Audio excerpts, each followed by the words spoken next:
We are going to cover LinkedIn ad targeting on this video. So I'm inside a LinkedIn ads account and I am just specifically looking at targeting for this one. So this is really good so you know what the options are. And it can kind of give you an idea as either a marketer or business owner of if your ideal client would be easy to find, or if this would be a good channel to put specific, ads in front of people in order to grow your business, the cold side.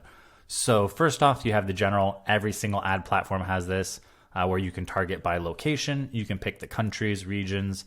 I believe you can get as specific as cities. Let's see. Yes, you can get specific down to cities. You can even exclude people from certain cities, regions. So you could target a whole state, but then exclude certain cities inside that state. And you can also set your language preference. So you could target the country of France, but only English speaking people in France. I've seen that a lot. The next thing, and I'll skip through here. Well, I'll show you what we've done. So in this cold campaign, we have 690,000 targets. We're targeting a group of specific job titles. So these are decision makers, founders, owners, presidents, CEOs. It's also top level marketing and probably companies 50 plus, 50 to 200. And then on top of that, we did interests, which I'll show you. So interested in marketing, retargeting, business relationship software. Then we went by industry, by company size, and then we did a handful of exclusions. So when you're doing the targeting with LinkedIn, if I can show it here, this is the options that you have. Okay, so you'll start here. You'll hit narrow, and these will be showing. So it wasn't showing at first. So these are the main two boxes. You have audiences, and this is where you could upload a list. You could create a lookalike from the list you created. You could set up your custom audiences, which I cover in a different video. This is where, once you set up those audiences, where you'd pull them from in order to use them now as targets. So you could set up an audience of 90-day website visitors. Then you'd come in here and you'd use your 90-day website visitors as an actual target to run an ad. The next would be the main things that people use would be not in the retargeting layer, but in the audience attributes. So under company, the main ones are company size.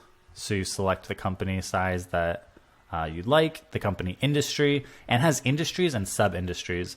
So there's the list here, but when you click on a lot of these, then it breaks out into even more detail. And then you do have growth rate, category, revenue, but just like on Sales Navigator, those can be unreliable because it's self-reported from the actual owner. So it's usually best, the top ones from this is usually company size and industry. And then the next, you can choose by age and gender. You can choose by education, if they have a degree, a member of certain schools. Here's the actual individual. So it's not showing these because I already have those, but job function, job seniority, job titles, member skills, and years of experience. And it's important to know you can either use job title like we've done here, or you can combine job function and seniority. So you could say director level and above within the marketing function. Or if you go the job title route, you just list the specific marketing job titles that you're going after.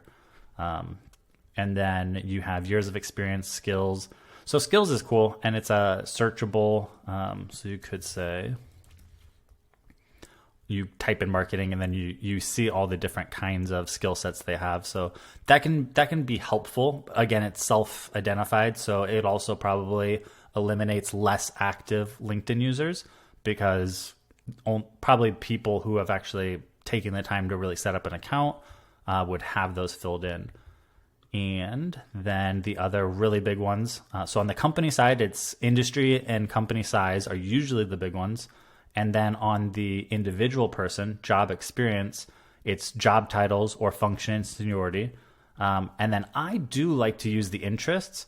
And this is what like content they engage with. So you do have product interest and you have general interest. So, for us, as you can see up here, we did a lot of marketing type stuff. So they're they follow and engage with content that's marketing based. So our marketing service, should be pretty relevant to them.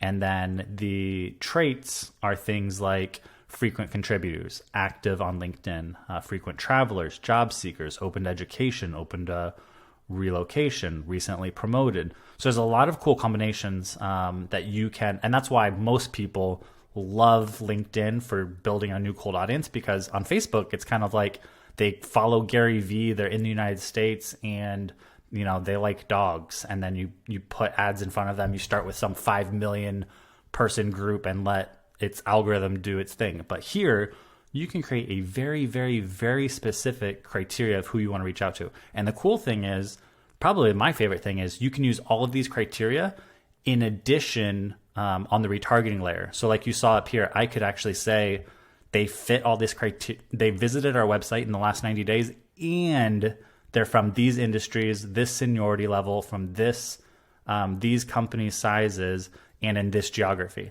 And that's probably the coolest thing, because with Facebook and display and programmatic, it's mostly just they visited your website within this amount of time, or they visited these specific pages.